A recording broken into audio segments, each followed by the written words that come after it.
In our headlines on this Tuesday, December 31st, here in South Korea, 174 out of the 179 victims of Sunday's passenger plane crash have been identified thus far, as many ordinary people make their way to memorial centers set up in Muan and here in Seoul.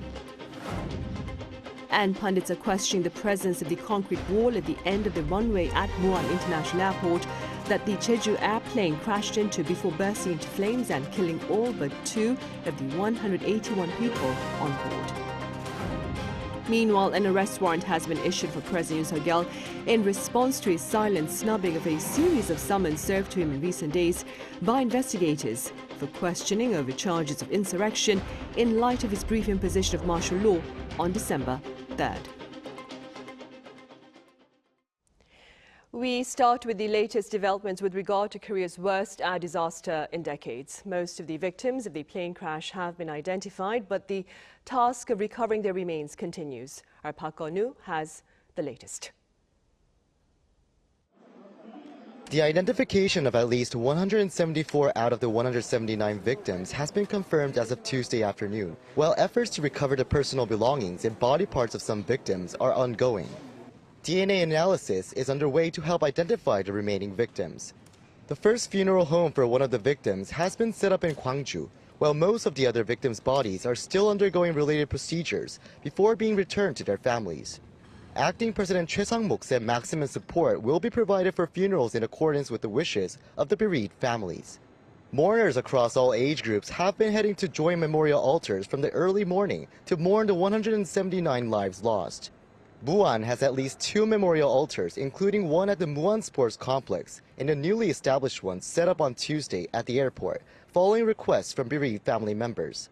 Here's what some of the mourners in Muan had to say. I couldn't sleep at all yesterday because I was so sad. That's why I came here from the very early morning. I canceled all my year-end and New Year's gatherings to welcome the new year calmly.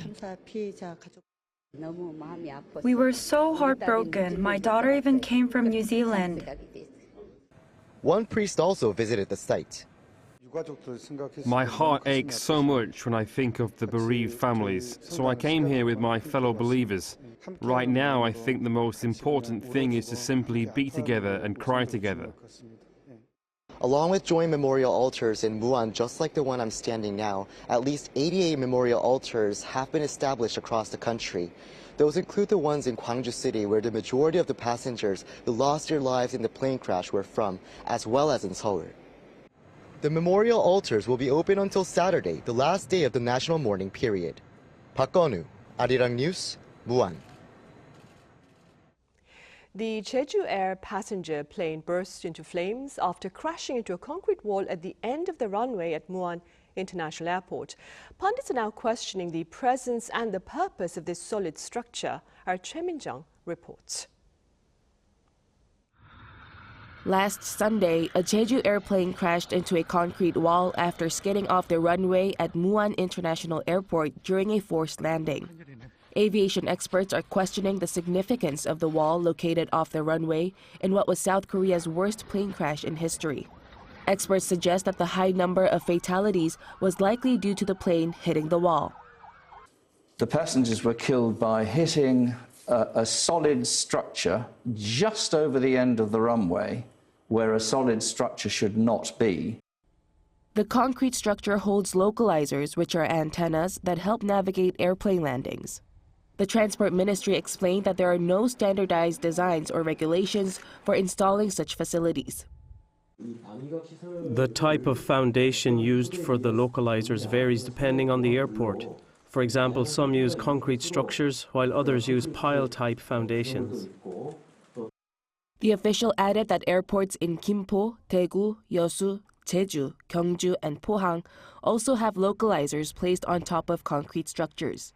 The ministry also implied that the use of concrete was not problematic, as similar practices are observed abroad, including in Los Angeles in the U.S., as well as in Spain and South Africa. Yet, the government said it would thoroughly investigate if there are any correlations. We are currently reviewing the relevant regulations and international practices, and we plan to conduct a thorough investigation to determine if there is any correlation with the accident. The findings from the investigation will not only be crucial to uncovering what caused the crash and the high number of fatalities, but also for the safety of passengers and crew members at other airports.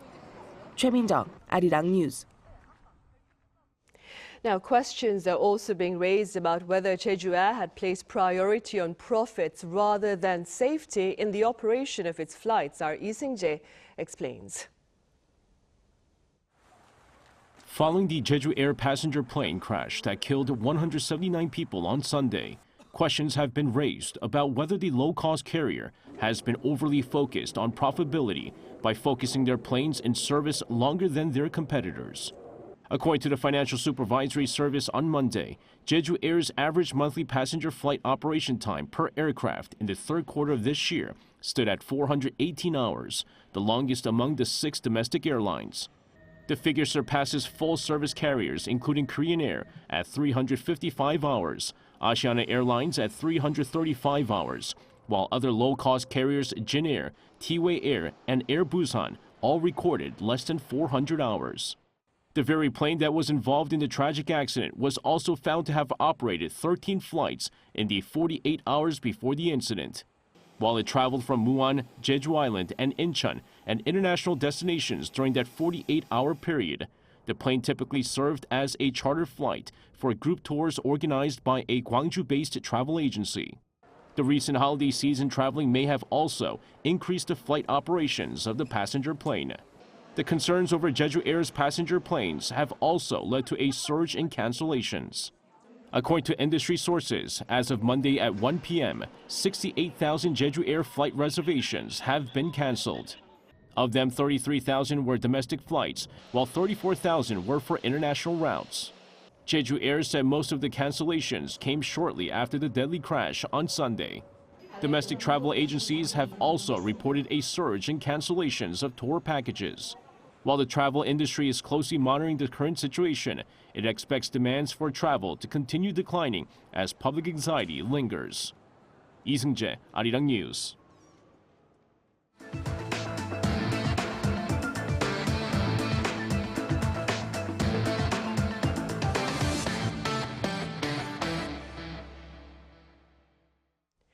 An arrest warrant has been issued for President Yoon Suk-yeol in response to his silent snubbing of a series of summons served to him in recent days for questioning over charges of insurrection. Our top office correspondent Kim Do-yeon reports.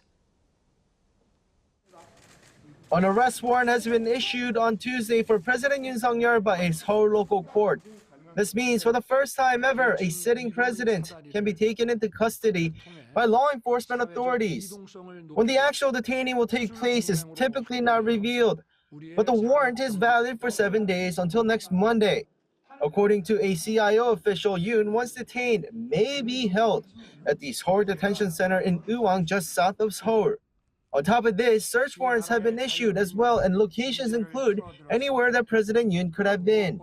This comes as on Monday at midnight, the Corruption Investigation Office for high-ranking officials requested an arrest warrant after 3 failed tries to summon President Yoon for questioning. On the request, 2 allegations against President Yoon were stated, one for leading an insurrection and the other for abusing authority to obstruct someone from exercising their rights. On the other hand, President Yoon's legal representatives has stated that the CIO had no authority over investigating insurrection charges, so the requests were not valid. But now, with the court's decision to issue the arrest warrant, it appears that these 2 issues are settled. There is probable cause for the 2 charges, and the CIO has the authority to investigate President Yoon for insurrection charges. However, President Yoon's legal representatives said the court issuing an arrest warrant is in fact illegal and invalid. The issuance of the warrant does not resolve everything. It was requested by an institution that clearly lacks legal authority, and the process of requesting the warrant was not transparent. The attorney added that Yoon's legal representatives will dispute this decision at the Constitutional Court. In the meantime, the Presidential Security Service is now under heavy pressure as to how the detention process will go. For the time being, the service said that the security measures related to the execution of the warrant will be carried out in accordance with due legal procedures. There has been an issue as there could be a clash between law enforcement and Yoon Security Service. Kim Do-yeon, Arirang News.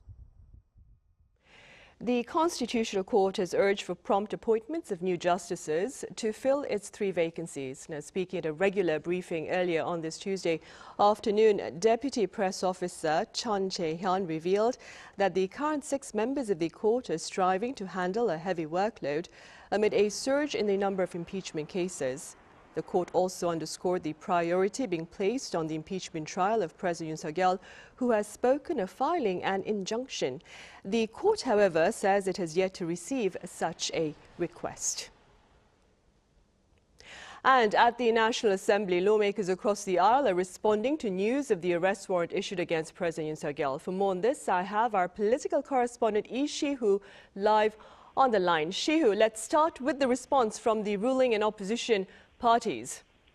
Yes, Sunny, as expected, they are worlds apart on the issue of the arrest warrant. The ruling People Power Party showed strong regret, calling it an inappropriate investigation method. Its floor leader Kwon Sung-dong said it's right to negotiate the schedule with the president instead of using an emergency measure to attempt Yoon's detainment. He added it would have been better for the investigative body to use more discretion, as there is no risk of Yoon trying to destroy evidence.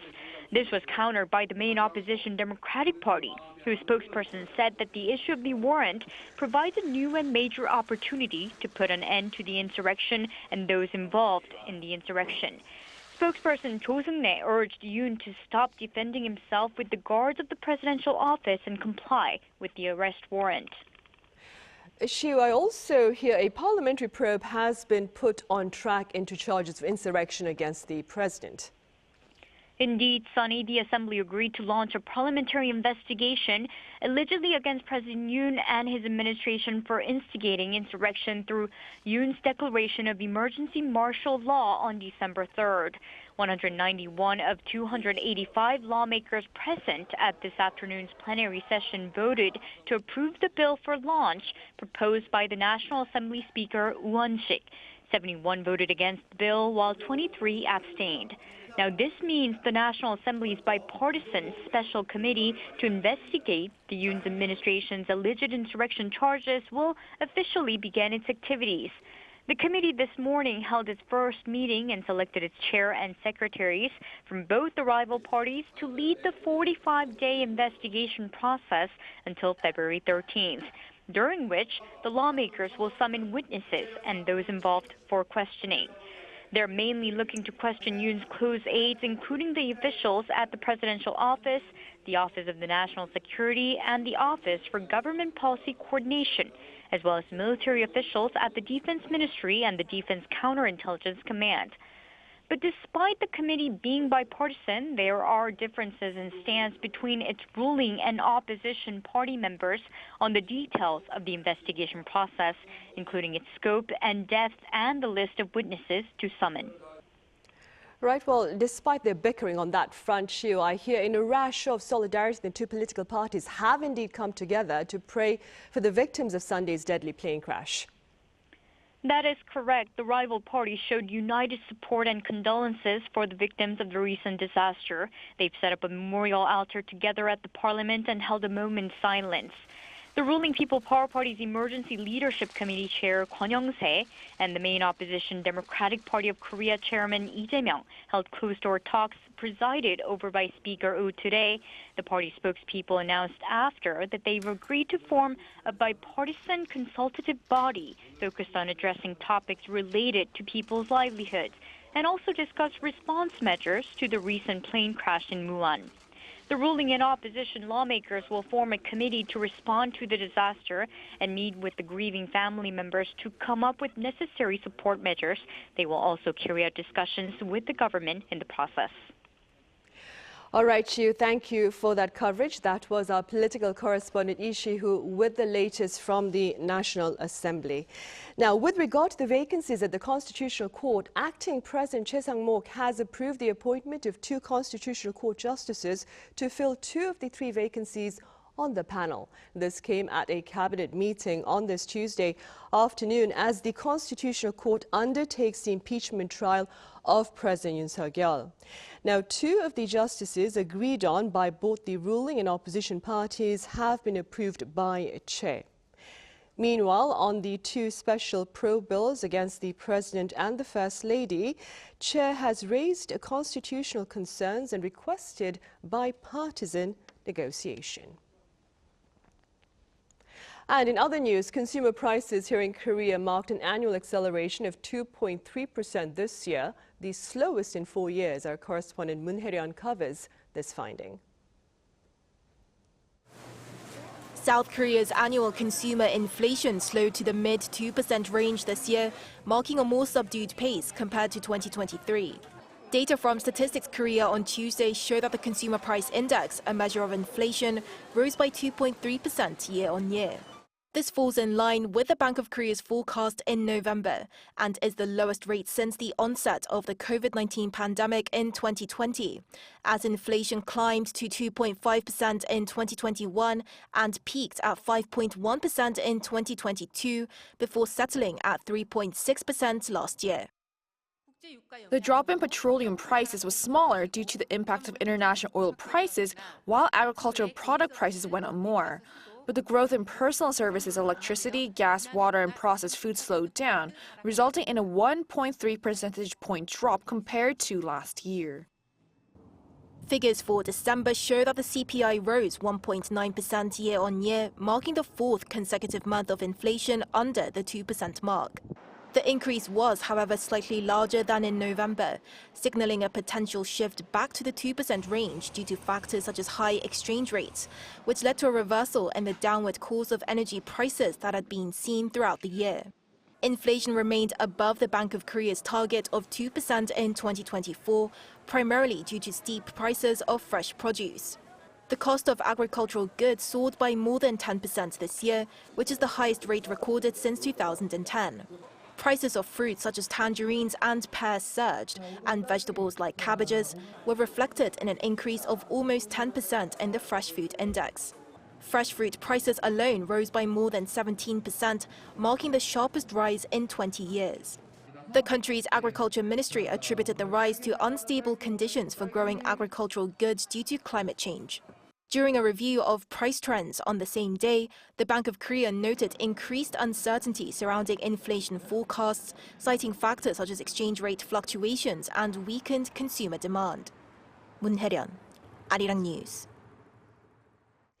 Meanwhile, on the foreign exchange market, the average exchange rate for the fourth quarter of 2024 stands at the highest since the first quarter of 2009 during the global financial crisis. According to the Bank of Korea, the average won to US dollar exchange rate based on the daily closing price stood at 1,398.75 won against the greenback. Now, this is the highest in almost 16 years. The South Korean currency has been losing more ground against major currencies in recent days, ahead of the return of the Trump administration in the US and political uncertainty here at home. Korea is ushering in the Year of the Snake in 2025. Our Yoon tells us what this means and more. To take a listen. As we step into 2025, South Korea is embracing the energy of a new lunar year, one that carries the mystique of the blue snake. But as the calendar turns, it's not just the animals of the zodiac that are shifting. It's also the hopes and dreams of the people. From bold aspirations to heartfelt wishes, let's take a look at what people here in South Korea are wishing for in this year of transformation. I haven't been here for 10 years, so I'm just getting back. So it makes me want to come to Korea more. My New Year's wish is to eat a lot of tteokbokki. Okay. This year felt really boring, but by the end, I met a beautiful girlfriend. I hope we stay happy together for a long time. I have 2 sons, and my New Year's wish is for them to live a healthy and happy life. The year 2025 is represented by the snake. Each year is represented by one of the 12 animals of the zodiac, meaning those born in the year of the snake, 12 years apart, share the same zodiac sign. For many, wishes and aspirations for the coming year are similar. Next year, I'll be 73 and born in the year of the snake. I don't have any special wishes. Just staying healthy is all I hope for. Over a 60-year cycle, each zodiac animal appears 5 times, each time with a different color. With 2025 marking the year of the blue snake, the National Folk Museum of Korea is holding a special exhibition that explores the symbolism and ancient customs surrounding the snake, an animal seen as both a symbol of wisdom and a sacred yet fearsome force. Ancient artifacts and tools adorned with snake shapes or patterns provide a glimpse into the symbolic meaning of snakes in past cultures. Often seen as a frightening creature, snakes were believed to be driven away by scented pendants filled with musk or by fire holders. In other times, snakes were used in traditional medicine and as a health tonic as promoted in old advertisements. Also, snakes were often seen as symbols of evil or punishment, like Medusa in Greek mythology, where the snakes in her hair represented a number of things, including evil, punishment, and power. This year, the museum expanded its focus to the cultural heritage of other countries, showcasing artifacts like a snake guardian deity curving from the Baga people of Guinea, along with other ritualistic items. The exhibition highlights how snakes were symbolized and used in various ancient cultures. While 2025 is the year of the snake, the fortune for every zodiac sign is bright. May the coming year bring smooth paths and fulfillment to everyone. Wishing you a wonderful and prosperous year ahead. Yoon, Arirang News.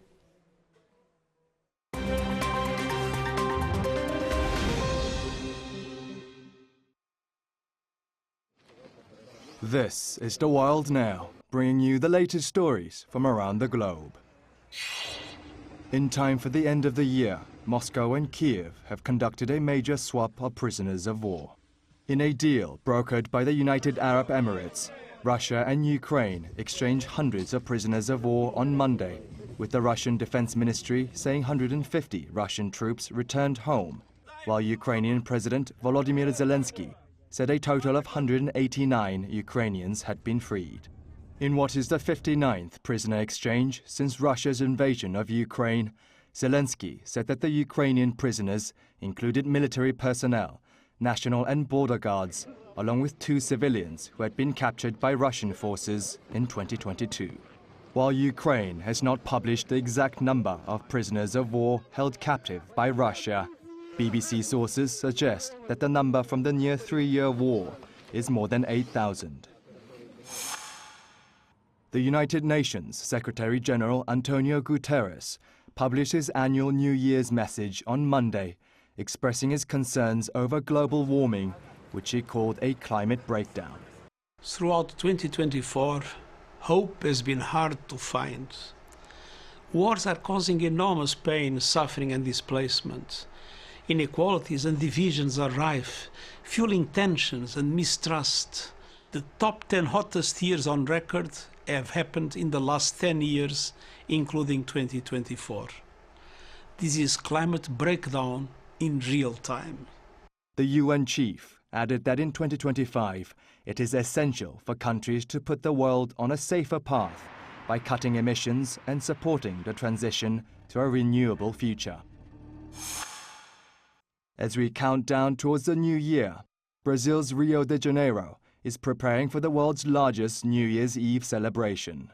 Rio's iconic Copacabana beach, which is hosting the New Year's Eve party, is expected to be attended by some 2.5 million people, including locals and visitors from around the globe. Rio authorities were seen finalizing and inspecting the main stage in the middle of the beach on Monday, while the city's firefighters inspected the rafts that will be transporting over 15 tons of fireworks for the strike of the clock at midnight on the 1st of January. Some impressive artworks went under the hammer in 2024.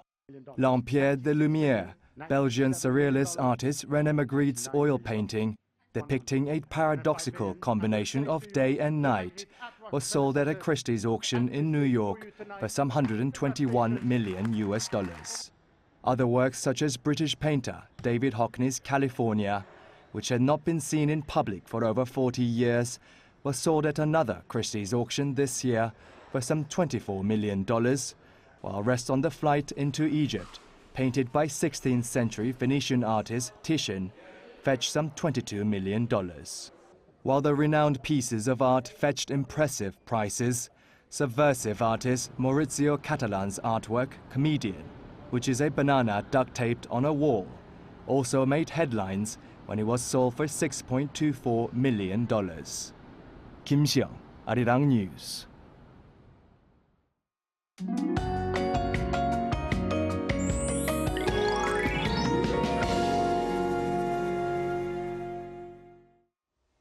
Although not as much as yesterday, the temperatures were higher than usual today. Since the skies are clear, there should be no inconvenience in seeing the last sunset of 2024. From dawn to morning tomorrow, light snow will fall in inland areas and the mountainous areas of Gangwon-do province. As for the first sunrise of the new year, it will first come around on Dokdo Island at 7:26 tomorrow morning. Seoul will see its first sunrise at 7:47. If you're planning to go to see the first sunrise tomorrow morning, you should dress extra warm as temperatures will be below 0 degrees. Seoul and Gwangju will start off at -2 degrees, Daejeon -3. Daytime temperatures will move up to 8 degrees in Seoul, Chuncheon 6 degrees. No severe cold is expected for the first week of the new year. That's all for Korea. Here are the weather conditions around the world. Happy New Year!